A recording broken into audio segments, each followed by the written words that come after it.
La Edad de Oro es uno de los mejores arcos de Berserk. Para la industria del anime es el único que existe, porque todos sabemos que no se ha animado nada más, y que Berserk 2016 y 2017 son una mentira. El guts de los abdominales que empiezan en el pecho no existe. ¡No puede hacerte daño! Para la industria del anime es el único que existe, y la mayor parte de los fans, sobre todo modernos, llegan a Berserk con la intención de leer acerca de Griffith, Casca, los dramas políticos y románticos y se encuentran con el arco del Guerrero Negro. 3 tomos del Guerrero Negro. Muchos se saltan este arco. Yo les dije a mis amigos que se fueran directamente a la Edad de Oro. Quería asegurarme de que se engancharan a Berserk sin tener que perseguirlos de rodillas, mendigándoles un poco de paciencia, de fe, para que me creyeran cuando decía que Berserk es muy bueno. Además, ¿no es mejor leer en orden cronológico?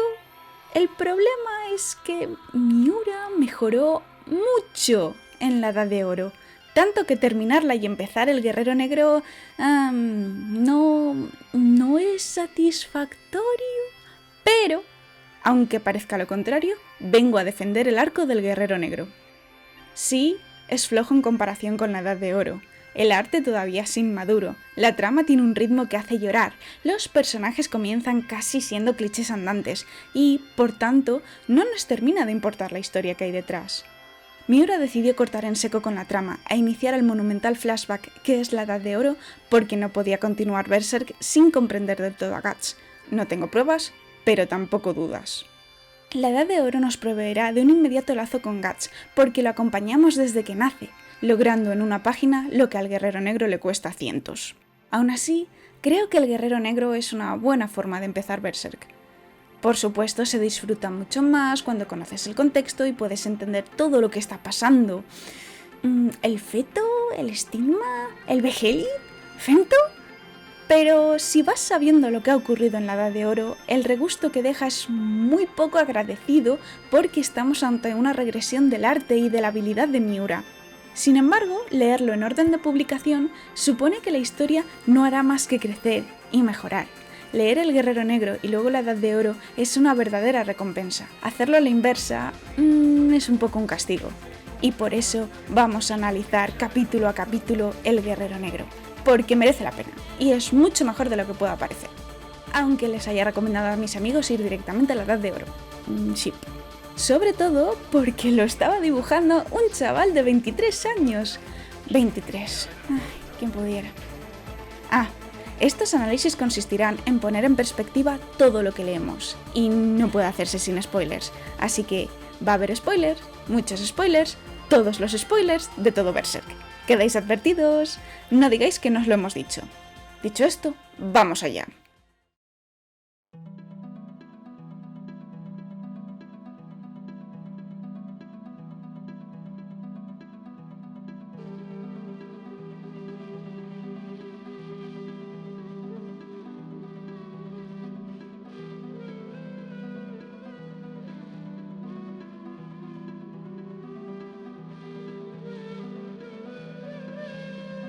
Kentaro Miura comenzó a publicar Berserk en 1989 en la revista Monthly Animal House.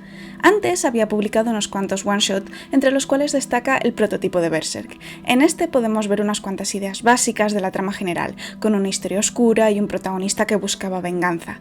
Pero en la versión final se pulió muchos aspectos. Por ejemplo, el diseño de Guts pasó de ser un hombre curtido a un chaval joven, y ganó una barbaridad de esteroides. A pesar de los cambios incluidos, Berserk tuvo un inicio que rozaba lo genérico. Los enemigos parecían salidos de Drácula de Bram Stoker y no tenía un rumbo muy marcado o robusto. Kentaro Miura es lo que llamaríamos un escritor brújula o jardinero, es decir, que improvisa sobre la marcha. En una entrevista en 1996 que aparece en la Berserk Illustration File, Miura reconoce que no tenía básicamente nada pensado al comenzar a dibujar, y cito con una traducción aproximada. Al principio no tenía ningún plan desarrollado, solo pensé en hacer un shonen de fantasía con un héroe oscuro porque mi manga, que había recibido un premio, iba a publicarse en una revista shonen. Era la clase de héroe que encajaban en revistas shonen. Y bueno, no había tantos mangas de fantasía por esa época. Si tuviera que mencionar alguno diría Bastard, así que pensé en perseguir un género que fuera de nicho. Eso es todo. No miraba más lejos. Era mi primera serialización basada en un trabajo original. No tenía ni idea de qué hacer. Me centré en crear un héroe atípico. Lo cual, siento decirlo, señor Miura, no es muy cierto. De acuerdo a una entrevista, Berserk comenzó como una mezcla difusa de ideas de distintos mangas y películas. Violence Jack, de Go Nagai, el autor de Devilman, y Gin Saga de Kaoru Kurimoto fueron grandes influencias, y se nota. Pero luego fue más allá, y bebió de lo mejor de Devilman o de La Rosa de Versalles. Sí, a Miura le encanta el shoujo, para dar más personalidad a su obra. Lo más interesante es que, en sus propias palabras, le dieron manga ancha en una revista mensual que era de segunda categoría. Así encontró espacio para, por ejemplo, tratar a los villanos a un ritmo pausado, lógico y sin verse forzado a cumplir expectativas de power-up radicales como los de la Shonen Jump. No jugaba en esa liga, no tenía que competir con un primer puesto, así que contó con una invaluable libertad creativa.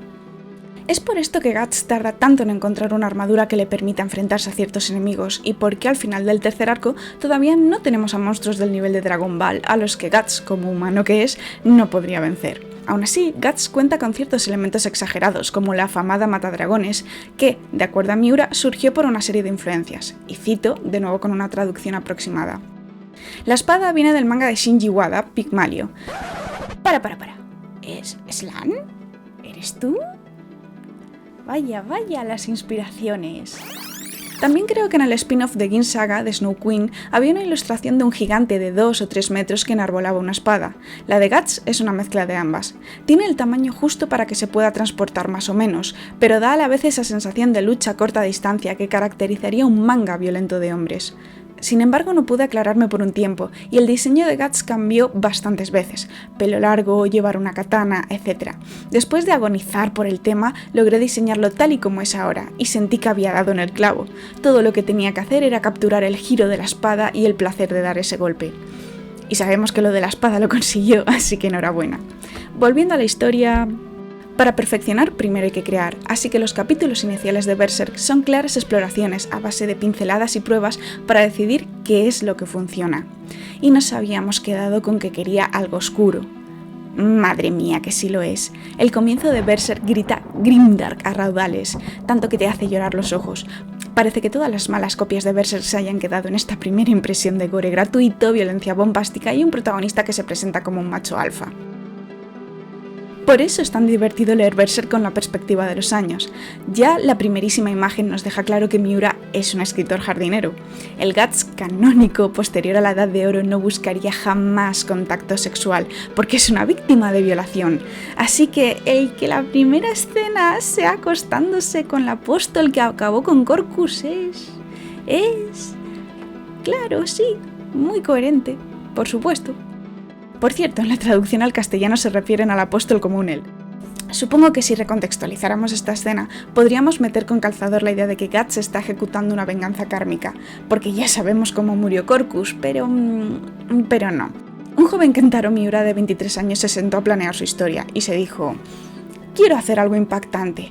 ¿Y qué hay más impactante que empezar con sexo para que luego la mujer se convierta en una casi xenomorfo y mi protagonista la haga volar en pedazos metiéndole un cañón por la boca? Era joven. Una vez asesinada o asesinado, el apóstol, Guts encamina sus pasos hacia una ciudad de aspecto sombrío. Al entrar se cruza con un carromato que carga niños y mujeres escoltados por caballeros. Para nada apesta a sacrificio humano. Saltamos entonces al interior de una taberna, donde aparece el elemento que más desconcierta a los lectores occidentales: Puck. Personalmente siempre me ha sorprendido que Miura optara por dibujar a un hada chico, desnudo, con lo incómodo que puede resultar para la sensibilidad de algunos lectores masculinos. Más allá de este detalle, Puck destaca por varios motivos. Es magia pura y dura, no parece tener historia propia y desborda un grado de comicidad que rompe el tono de Berserk. Pero, en realidad, Puck está justificado en todos los niveles. Como se ve con Apóstol, Miura quería una trama que poco a poco fuera enfocándose hacia la magia, y Puck sirve no solo para darnos una bofetada en la cara y gritarnos que sí, hay elementos de alta fantasía, aunque los fans más hardcore de la baja fantasía lo sufran, sino que Guts tiene una particular relación con lo sobrenatural. De lo contrario, no sería capaz de ver a Puck. Sí, otros personajes pueden verle, pero parece darse cierto retcon después de la Edad de Oro sobre las normas acerca de los seres fantásticos, así que dejémoslo en que todavía no estaba muy pensado. Dicho esto, Miura contó en una entrevista que Puck es una referencia sacada del teatro Kyogen y que los japoneses están habituados a contar con un compañero que rebaje la brutalidad y seriedad de una historia. Además, Puck hace las veces de Pepito Grillo para Guts. Eso por no mencionar que es un descaradísimo elemento de exposición que los lectores deberíamos agradecer. Es mejor a un narrador como el de Hunter x Hunter. Pero sigamos con la trama. Como Guts todavía no estaba muy pensado, es difícil evaluar sus actos a estas alturas de la historia, así que cuando entra en la taberna y mata al bandido que había atado y usado a Puck como diana para sus cuchillos, ¿por qué lo hace? Chichi todavía ni había surgido en la mente de Miura, pero es bonito crear una continuidad e imaginar que Guts salva a Puck porque le recuerda a la Dita. Como no es el caso, hay que buscar la justificación en otro lugar. Y es que Miura no creó a un personaje sin sentimientos o sin cierto límite moral. Desde su concepción, por ejemplo, Guts siente debilidad por los niños, y aunque trata de aislarse emocionalmente ante el sufrimiento de los inocentes, nunca termina de conseguirlo.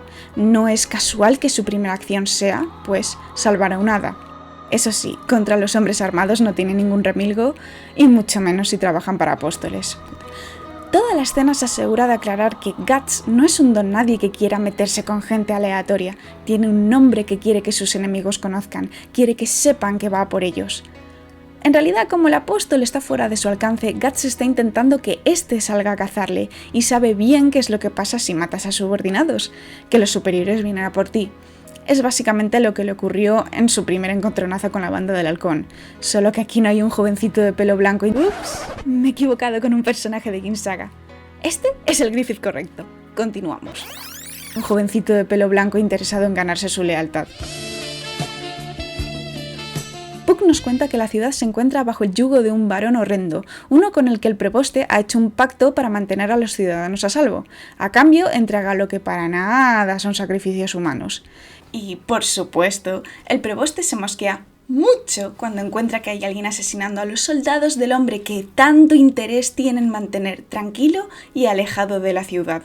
Así pues, Guts acaba torturado en una mazmorra, escena que francamente creo que Miura recuperó y explotó con Griffith, porque nunca hay suficientes paralelismos entre protagonista y antagonista. No me cabe duda alguna sobre que Guts, inconscientemente, busca esta tortura. Pensadlo, no es que tome precauciones para asegurarse de llegar, no sé, vivo a encontrarse con el apóstol. Guts es un mastodonte y va llamando la atención allá donde va. No le importa convertirse en una diana humana. Al contrario, lo busca. Aunque sus tendencias suicidas se originan en su más tierna infancia, tras el eclipse sus impulsos autodestructivos se han disparado. Quiere castigarse y que le hagan daño por haber fallado, por haber confiado en Griffith, y porque sufrir es más fácil que intentar lidiar con los problemas. También es un juego de fortalezas. ¿Puede ganar al mundo que desea aplastarlo o perecerá en el intento? ¿Hasta dónde puede presionar sin morir? ¿Hasta dónde alguien maldito como él tiene derecho a vivir? Curiosamente, el preboste no lo entrega directamente al apóstol, motivos de guión supongo. Lo que Miura hace es, en vez de matar a su protagonista como ocurriría en cualquier otro caso, presentarnos al villano. Todavía podemos ver el aire de Drácula que envolvía la historia de Guts, con un estilo muy clásico, un castillo en las penumbras, un monstruo elegante de dientes afilados y que exhibe un extraño sentido del humor mientras devora los restos de las mujeres y los niños que le han sido entregados en sacrificio. Este monstruo carece de una historia y de detalles que lo humanicen, salvo durante sus últimos momentos. Es plano y bastante olvidable, pero como primer enemigo está bien, porque, como veremos, queda muy claro que es uno de los niveles más bajos. Mientras el pseudoconde Drácula se da un banquete, Guts ha dado con sus huesos en una celda donde sostiene un breve y traumático encuentro con su hijo. Claro que a estas alturas todavía no estaba planteado como su bebé. Me encantaría hacerle una entrevista a Miura y preguntarle qué idea había detrás de este feto deforme y por qué Guts lo odiaba y temía al mismo tiempo si no era su hijo. Miradlo, el pobrecito ni siquiera es una amenaza, apenas puede moverse y se arrastra hacia su padre buscando afecto, reconocimiento. Por desgracia para él puede que Guts esté exhausto, pero tiene fuerzas para rugirle que se aleje. Es entonces, cuando todavía no sabemos qué va a pasar, si el bebé continuará acercándose, que Puck salva a Miura de revelar el misterio. El hadita, todo amor, entra en escena armado con las llaves de la celda y acaba en un charco de orina, porque ¿dónde iba a acabar si no? El bebé desaparece. ¿Por miedo a otra criatura mágica? ¿O porque alguien ha venido a ocuparse de su padre y ya no tiene nada que hacer? El caso es que se va, y Puck trata de curar a Guts. La primera reacción que obtiene es muy interesante. no es la de un arrogante macho alfa que reniegue del contacto porque no es cosa de hombres. Es la de una persona en guardia, asustada porque está desvalida y no puede defenderse. Uno diría que es exactamente la misma situación a cuando lo estaban torturando, así que ¿por qué antes sonreía con arrogancia y ahora está tan a la defensiva? Básicamente porque Guts se protege bajo una fachada de dureza. Para él es más natural desafiar a quienes quieren aplastarle que afrontar a alguien cuyo objetivo desconoce. En el primer caso siempre puede prepararse para el dolor. En el segundo, en cambio... Además acaba de ver al feto, que es evidente que le trae malos recuerdos y lo ha dejado vulnerable por dentro. No quiere que nadie se le acerque cuando está tan desamparado. Y esto es lo que hace que Guts escape a ser un mero estereotipo. Puede que Miura no hubiera planeado su pasado, pero resulta evidente que sabía que le habían hecho mucho daño, que estaba roto. Es posible que al comenzar la Edad de Oro, Miura pensara en justificar por qué Guts tiene tanto terror a que lo toquen, y le creara un horrendo trauma infantil. En cualquier caso, estoy convencida de que recontextualizó este rechazo al contacto para que encajara con dos violaciones distintas, la de Donovan y la del Eclipse. En dos de los momentos más traumatizantes de su vida, Guts estuvo sujeto por criaturas crueles y despiadadas, muchísimo más grandes que él, boca abajo y repleto de heridas. En ambos casos hubo una terrible violencia psicológica y sexual, y se encontró impotente para salvarse, o para salvar a los demás. Pero en vez de hacerle daño, Puck desprende polvo a lo Campanilla y comienza a curar sus heridas. Miura replicó esta escena paso a paso con Chichi, así que me gusta imaginar que Guts está recordando a la Dita. En cualquier caso, Guts está tan sumergido en su atormentada búsqueda de muerte que no espera agradecimiento ni ayuda de nadie, de modo que se queda sin palabras ante la bondad de Puck. Y más con lo rápidamente que éste confía en él y le habla sobre sus propias experiencias. Guts calla y se deja hacer.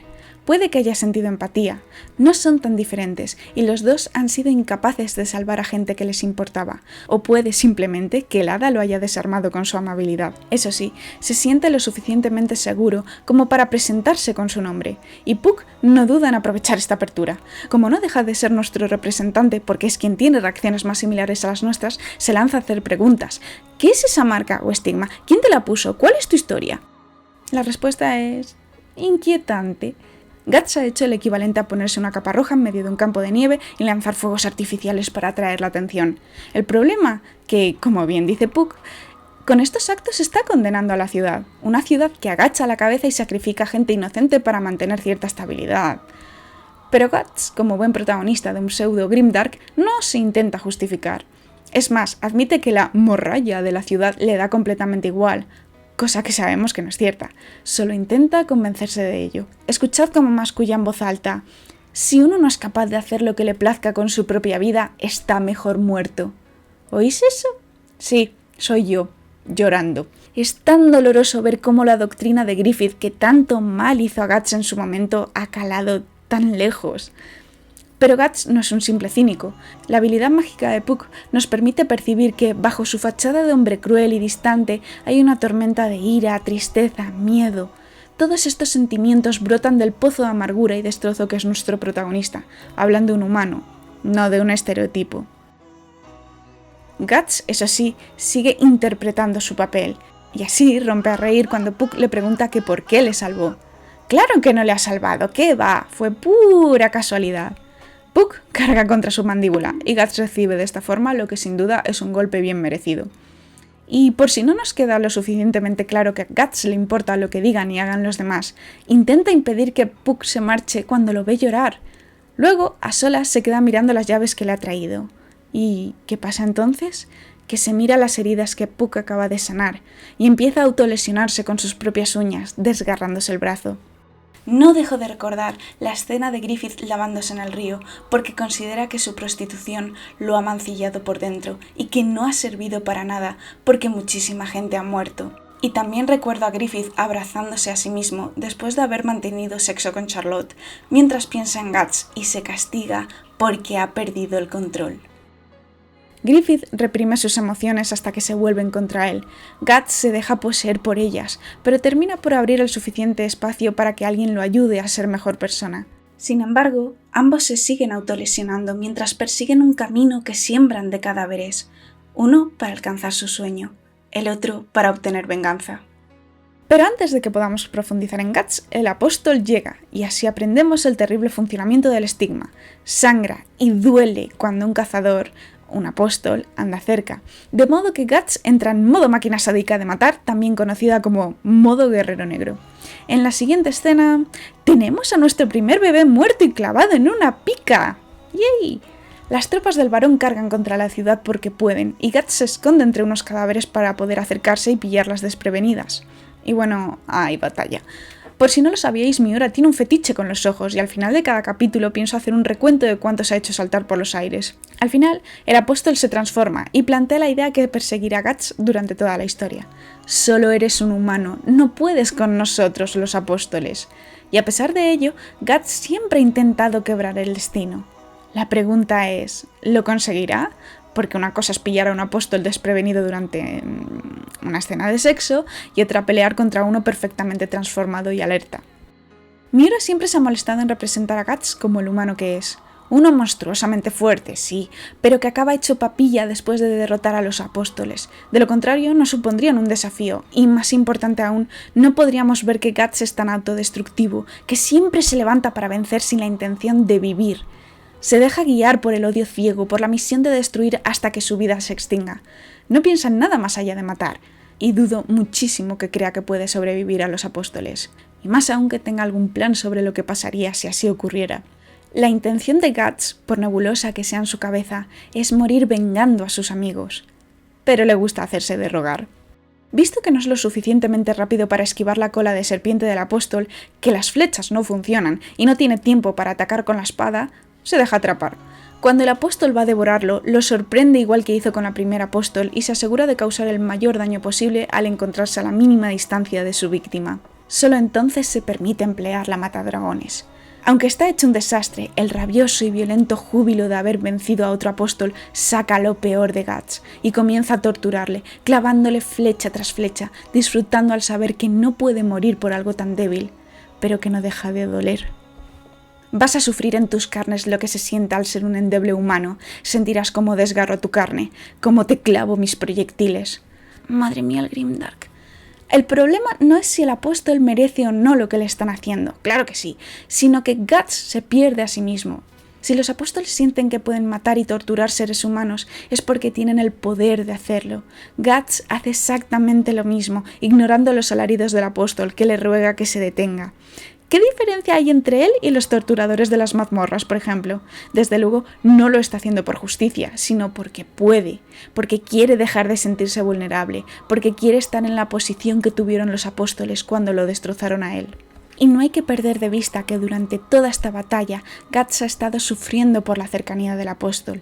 El estigma es un constante recordatorio del eclipse, de Griffith y de que está condenado a ser devorado por monstruos. Es gracias a este estigma que obtenemos dos datos importantes, que el estigma es algo que provocan los apóstoles y que Guts busca a la mano de Dios.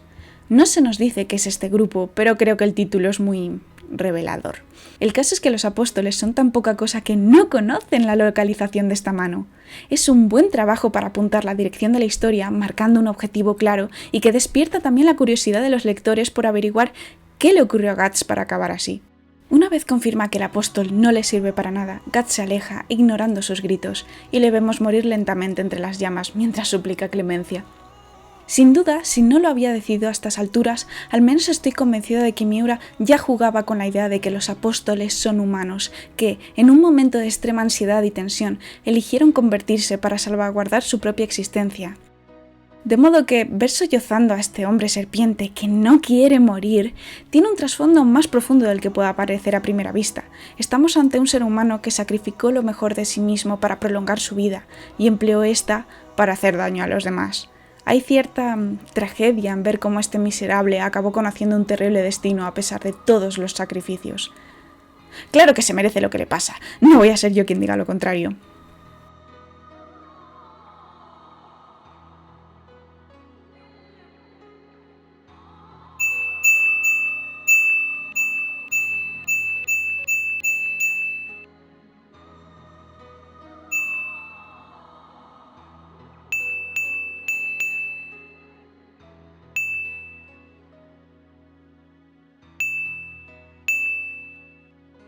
Y bueno, alcanzamos así el final del primer capítulo. Si os ha gustado, comentad, dad like, suscribíos. Tenemos análisis de Evangelion para dar y tomar e iremos actualizando estos capítulos de Berserk poco a poco. Si os interesaría un análisis de personajes o de temas, siempre podéis comentarlo. Pues nos escuchamos en el siguiente capítulo y que el viento sople a vuestro favor.